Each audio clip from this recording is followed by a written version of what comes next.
rep farming issue. It gets worse, then fixed. Hog? Good title, good title. So this is actually good. This is a good story. It shows that they listened. However, that they were kind of going to do it this way in the first place definitely does give me the heebie-jeebies. It does give me the big confuse, especially based on how Korthia played out. So to recap you, everyone, on what happened.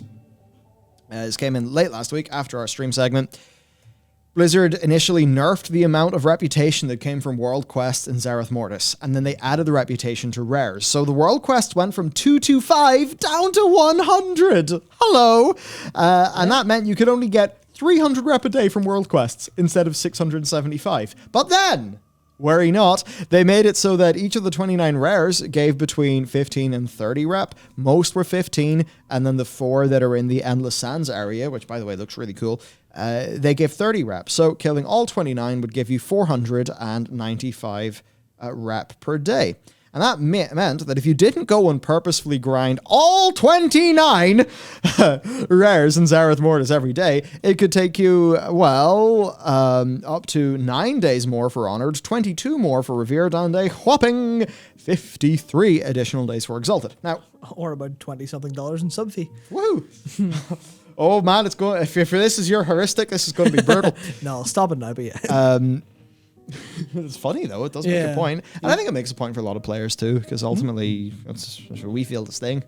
You know, or we feel the dollar sting of WoW sub more than than the company. That's the one thing about sub games where it's now the point of sub games are generally designed to be happier to let people go and come back, because it's just going to build resentment if you have people paying for something they don't want to play or can't play or something like that. But yeah.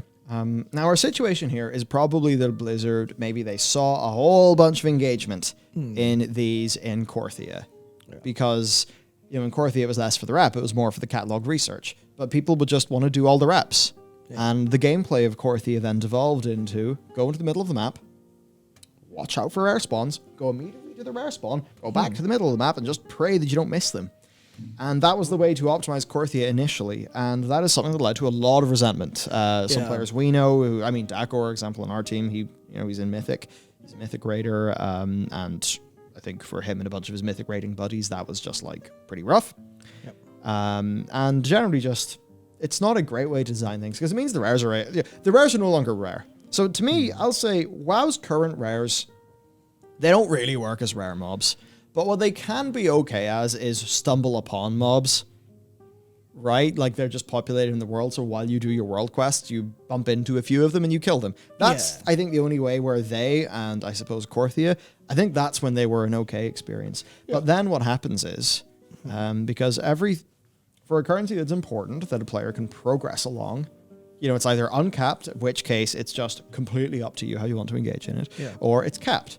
And because WoW's rares have a daily cap, that means people feel like they are not getting the most out of it unless they truly, camp all those rares and try to get them all every day. And that turns them into a checklist, because that's the mode of gameplay when you're sitting in the middle of Korthia looking at your map. Yeah. You're like, oh, ticked off the list. Sometimes an add-on will pretty much do that for you. Oh, yeah, literally. I mean, the one way to frame this actually is that, so in the video talking about the grid vault, that we did last week, this week? It was this week, yes. The book that we drew a lot of reference from was called The Progress Principle, and one of the things it was talking about that's like a really positive thing for people who are trying to make progress. You know, obviously it's framed around work, but obviously we set out that it's because MMOs are virtual work, it kind of frames around, virtual work, okay. There's these things called catalysts, which are events that promote progress. And I kind of theorized, I left it out of the video because it was a little bit too insane, but it was the idea of, the way a deterministic system of grind badges or valor, then spend that for gear, then the way the variable ratio loot of the actual looting system works it's a catalyst. You're not expecting it, but when you get it, you're like, oh, I've been walking along this path, and I've got a little push. And I'm happy that I've got this push. And if they can keep it feeling that way, but that's where rares could do that as well. Where you're going around grinding rep, doing whatever you do for your, you're doing your world quest, you're doing your dailies, you're doing whatever you need to do, getting your treasures. But then a rare spawns. And the way you should feel is, oh, that's a rare spawn. Oh, nice. That's a little bonus. But, and I don't know why, I don't profess to know why, but something about how it's all structured has it feeling like, oh, there's no rares, fuck. Or, that rare just died, shit. Or, I have to sit here and get all these rares. Shit, damn. Yeah. And that's a case where that should feel like, oh, sweet, nice, a bonus, a little bump. And I think they felt that way in Mists quite a lot. Those were, I mean, some of those rares in Mists, I remember actually, you didn't see them as much, but they were pretty neat. And I remember, was it Craig and Mai? No, I can't remember. Was it Chris Kalecki? I forget which. Or maybe it was just, had nothing to do with me tweeting and was somebody else and I just stumbled upon it. But I remember it being said that at the time, whatever dev had been playing a whole bunch of Dark Souls, and they just tried to put more of an effort of just having one or two mechanics you had to pay attention to. Yeah. Which I sometimes felt soloing those. But even in the likes of the Timeless Isle, because the Timeless Isle, you could just farm those coins anywhere. Yeah. It's just funny that you could have a system with a whole bunch more design into it, like Korthia, and then you can have fucking gulp frogs. And for some reason, it seems the gulp frogs people were a bit more okay with than the rares. I suppose if you tell me, hey, you want to farm gulp frogs for half an hour, or do you want to sort of just meander about in the middle of a zone? I mean, maybe I'd rather farm the gulp frogs because at least I know I can sort of go in and do it. Yeah, I don't know. It's a weird thought. Yeah, I mean, because I think for the Mist rares, obviously they had, they had the mechanics that would kill you, and they were a very early case of them trying to, telegraph mechanics for players who weren't in raids to go, oh shit, what's this? And it was like the one in the cave that would do the spinning crane kick, or the how all the Mogu would have their oh my god, I can't believe what they're called. I can't remember what they're called. The Asian spear weapons. I forgot what they're called. Yeah, but the ones that have the ground particle stuff. Yeah, that was all fun. But also they gave you bits of gear that were like, hey, here's a nice little bonus bit of gear for what you're doing at the minute. I can't remember if it scaled your level or if it was at level 90. It was just tokens. Was it? Was it BOA tokens you get? Was it? I thought you got a decent bit of a decent bit of gear that was like, hey, here's a bit of epic gear that kind of push you along the path to gearing. I thought maybe I remember. Yeah, you get the epic Timeless Isle gear from rares in the overworld. Oh, sorry, you mean the non-Timeless Isle? Sorry, I'm talking the overworld, not the Timeless Isle. Probably, yeah. I can't really remember. Yeah. No, I remember just thinking I remember that being a good experience of rares, as opposed to these rares as content, which is kind of the problem we're sort of existing with at the minute, I think. Yeah, and if you look at, say, Hunt Trains and FF14, yeah, those are uncapped, which means it's just go participate in that activity for as long as you want, then you're done. Yeah. Versus if they were capped, then for some people it'd start to feel like a daily chore. And it's just some interesting psychology. Now, as for reactions, well, Venruki, this sounds a lot like Korthia. Slutebag, I'm fine to grind, I'm fine with the grind, my homies, but let me choose how much I want to bite off at once. If I want to eat the whole meal in one sitting, then let me. Don't like having my food pre-measured for a drip feed. Yeah. Slute's got a lot more just straight in there with his, and he's generally right too. Yeah, that's one thing I really enjoy about Slute. He's he always finds a way to take a pretty good thought or a good idea and just turn it into very normal, very consumable. Yeah, get it, food metaphor, but a very consumable kind of yo, dude, what is this, in a really normal way. I've always enjoyed that. There's J.B. Perman just wants to run some Mythic Plus. Now he says that WoW needs a season pass, so he can just pay another $15 a month, so he doesn't have to bother with all this shit. I know the feel, my man. We've got Carlos here saying, we need a zone to force players to grind sockets. Let's call it Maw. We need a zone to force players to grind sockets and conduits. Let's call it Korthia. We need a zone to force players to grind sockets, conduits, dual legendary. Let's call it Zereth Mortis. Nagura. If you're going to time gate the rep, then don't put a daily cap on it. Either completely uncap it or make it less time consuming. For an example, each rare drops rep only once a week. Please don't repeat Korthia. Please, I beg. Flex Korthia with extra steps. Just in general, that's what people are saying. That's the feeling. You turn into a daily checklist, and suddenly the way that people engage with it. It just mentally reframes the activity into something different. And I think some dailies maybe people are okay with, but when it's getting too much like that, where you feel like the busy work to do to, even just sort of technically be optimal, if you feel like that busy work is a really big chunk of your potential while playing day, then it doesn't really matter if there's a Brawler's Guild to do, which there isn't, or, some other cool activities. You want to do some war mode or something, or, raid Stormwind. You have less freedom to do that because of the sort of the daily checklists.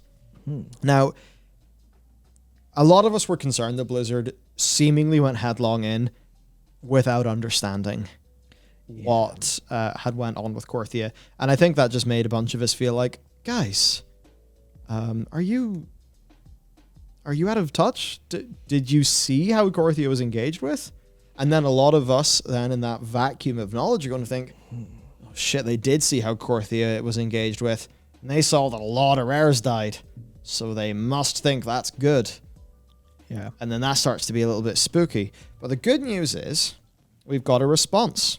Yep. Basically, responding to the OP saying this principle is a good one.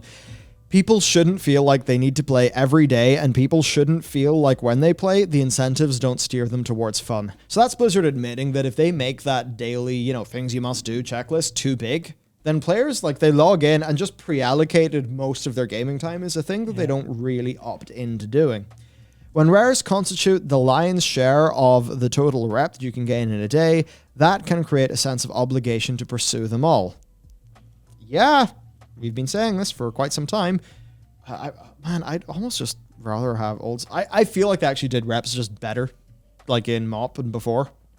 Ever since reps came back in Legion and stuff, they've just been completely weird. Yeah, but I think I have a decent idea of why.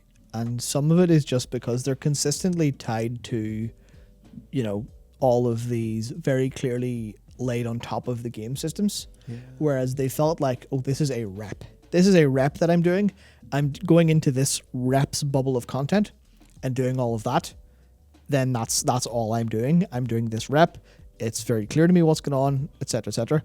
Versus now where it's everything is interconnected like a spider web, and you're going, oh well, I'm going to get a rep. Oh well, I guess I have to do world quests, or now this kind of almost just this layered system of everything you're doing in Zereth Mortis. Some of it is enlightened, some of it isn't. As opposed to, I'm going to the enlightened zone to do enlightened things and call it a day. Yeah. You get some of that in Legion whenever you went to, you did the world quest in High Mountain for the High Mountain rep. That was fine. That obviously, but then that was world quests. And that kind of worked. But then it just got a little bit confused overall. I think that's mostly the problem. Where it doesn't exist as its own form of content. It exists hyper connected to everything else. Yeah. I think that's the feel, maybe. Absolutely. So then they say, since there are so many, this turns the daily acquisition of rep into a time-consuming process rather than something you can target or complete, or mostly complete, in a reasonable session. It's that thing. Imagine if it was all daily quests, but the daily quests despawned after 50 people picked them up and just took half an hour to come back, and they were all kind of random. That's basically it. And it's like, oh boy, that would feel rough. Yeah. We want rares to feel like a bonus rather than an obligation. So the reputation earned from rares is being decreased from 50 to 50 or 30 rep each to 15 or 10 rep each. And along with that, they're increasing the rep from the other sources. So world quests are 125 instead of 100. The world boss is 500 instead of 250. And the twice weekly patterns within patterns is 500 up from 250. I've got to say, these all feel really small to me. They feel pretty small to me. And I kind of just would have rather had it back when, it was 225 for a world quest. That seems a lot more reasonable to me. I don't know. It feels like they're stringing it out. So even the new version, I think, just seems a wee bit slow. Because for me, where the reps go in is either you want to target the rares. You want to target a rare to get a thing. So there's a cool reward in the rare that's not the rep. Yeah. It's either that or you just happen to bump into them while doing your world quest and your dailies and your campaign and stuff like that. So feels whack to me, if I'm being completely honest with you, but ultimately they've arrived in a better position than what they were going to do, saying that the net effect is that this will be a small increase in the total potential rep gain each day, and rares will take up a much lower proportion of those gains. The people who feel the need to reach revered by week 5 to get the legendary memory as soon as chapter 7 ends should now be able to rest assured, because even without killing single rare, it should be comfortably achievable within that time frame. This is the part where I generally like this overall as a bit of feedback. I like the fact that they're posting about it. But I will just say it feels a little bit too much like a what's the term? A compromise. It feels a little bit too much like, oh, you don't like rares? No, we really like rares. So we'll throw you a bone. We'll meet in the middle. Or like, I think that's okay. It feels okay given the circumstance, but also you're like, how many iterations will it take for us to get what we are fairly sure we want? I guess that's the question I really have. Hard to know. I just love to see rares being completely different in the game. I think it's time to do something new and fresh. Yeah, I mean, frankly. Yeah, I mean, I even just literally idly thinking here, I'm like, well, how do you make rep farming more interesting overall and also make it kind of a grind to do? And it's even stuff like, what if you could just kind of farm rep out freely, but, you know, maybe not a cap, but maybe you farm out so much of a daily or weekly cap, probably weekly cap, and then you pick which rep, but you do that by putting on a different tabard. So say you've got 20 activities you can do. That's just a random number. You have 20 activities you can do, and they give X rep each. And then you want to progress either one of the other bits of rep. So you just put on a tabard for 10 of them, put on a tabard for the other 10. Something like that to make it feel a little bit more player choicey, a little bit more interesting.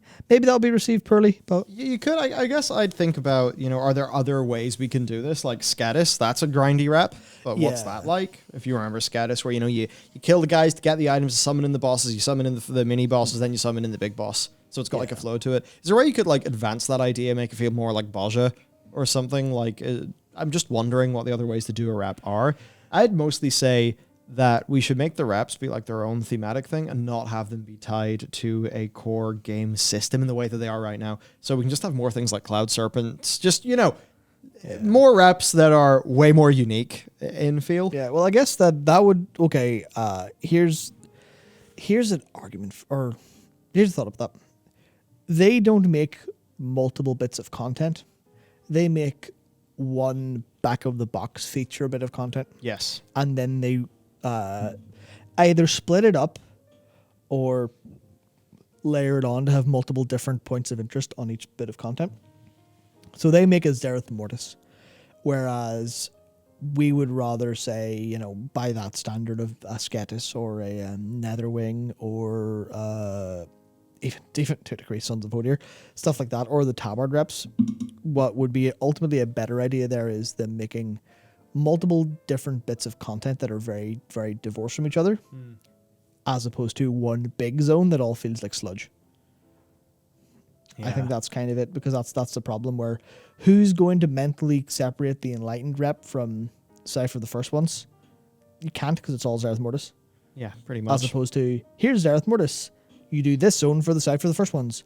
Or you go into this zone, and this is where you get the Enlightened stuff, which is similar to a little bit to how Tanan felt, because it had that little Saberon area, and then it kind of had the rest of it, which isn't really a good example, but you know what I mean. It's like the idea of you go to specific places for specific things, as opposed to here's, Blizzard have made all the content and put it in a blender instead. Smoothie.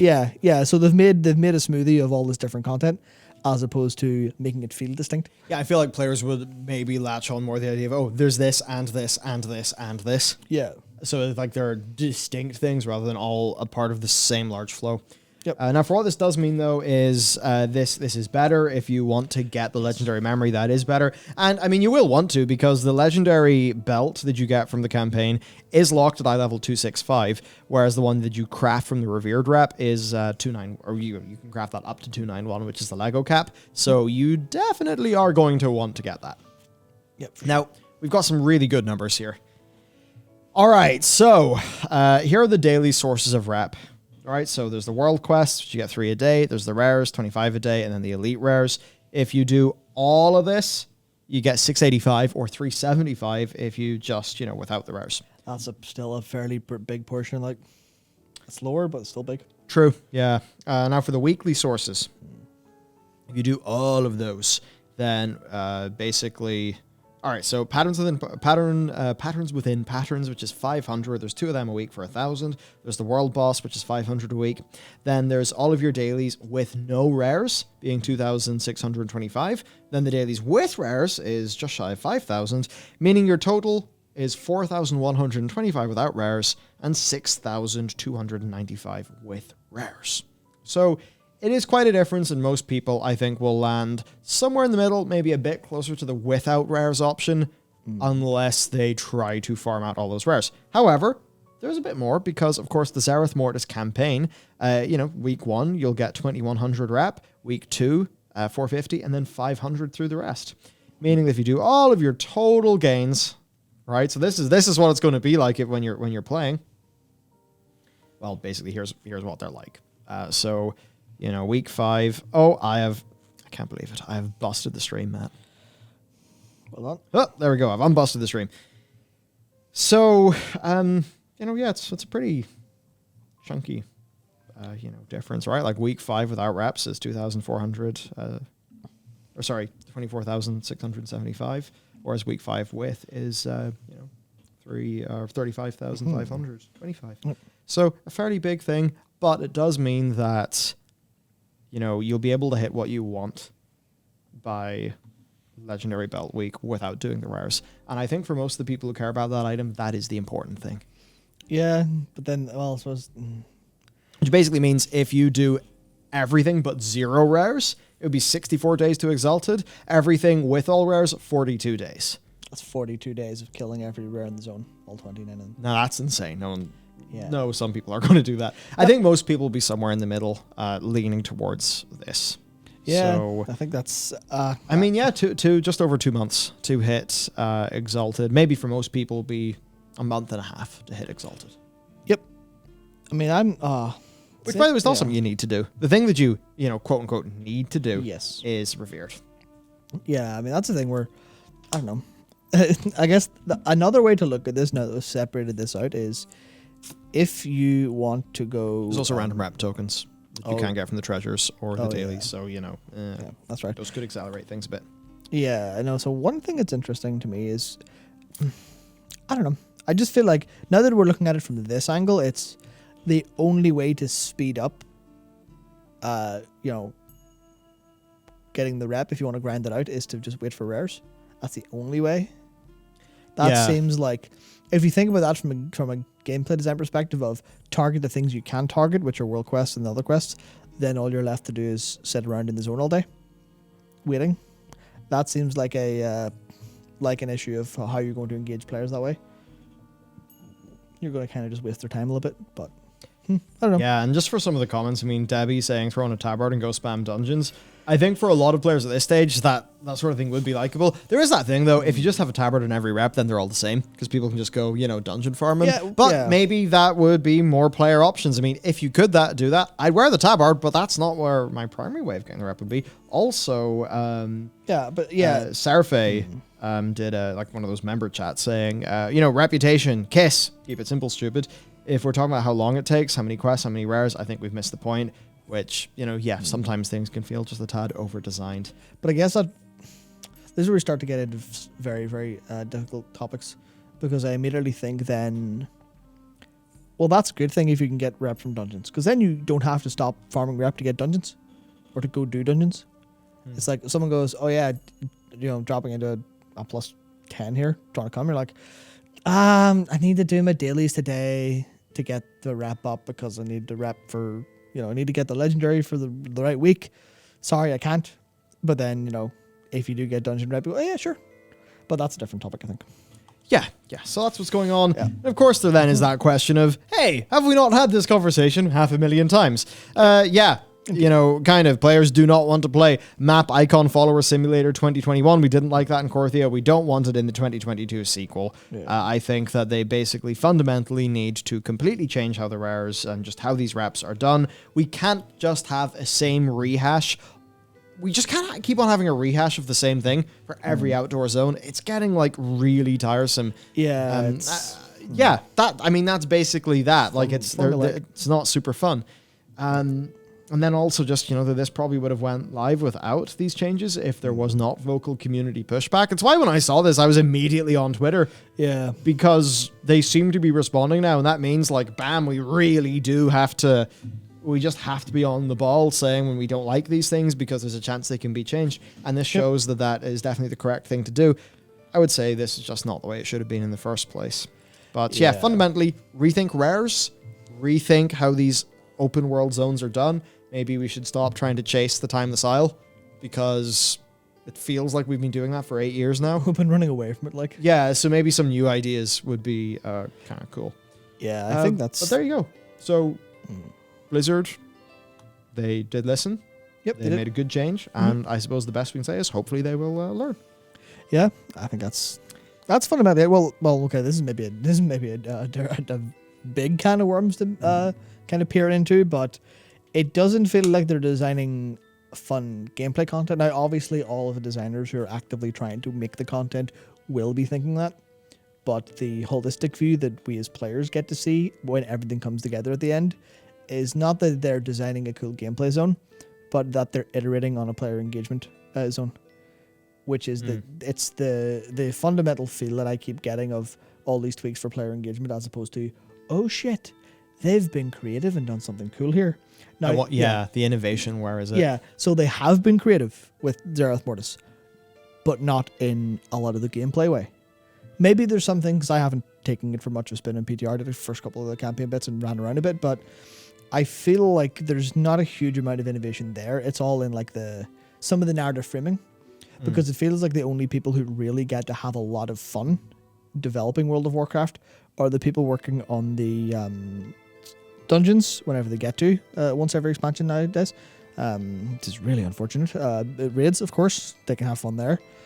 And then narrative, they can have tons of fun there, because obviously the whole framing of Zereth Mortis is the cipher stuff. And divorced from a lot of the complaints of Shadowlands, I think all of the Automa stuff, the cipher, the first ones, the translating and decoding that, I think that's really cool. But it just doesn't come in hand with, but what does that mean for me playing the game? Like actually pressing the buttons and doing the stuff. Whereas playing Lost Ark recently, as an example, there's a lot of quest diversity that feels interesting to me. And I feel like we haven't had much new in World of Warcraft in a while there. Lost Ark has quest diversity? Yeah, well, remember, I'm doing side quests. A lot of people aren't. But there's a lot of very small little side quest diversity. I'm like, okay, I kind of vibe with this. I'm not just killing 3 mobs. It's like, I'm doing this thing. I know World of Warcraft does that, but it's more the fact that I haven't felt anything particularly new in a while. Nothing's made me go, oh, nice. Fair, yeah, I get that. A bit of innovation would be nice. Yeah.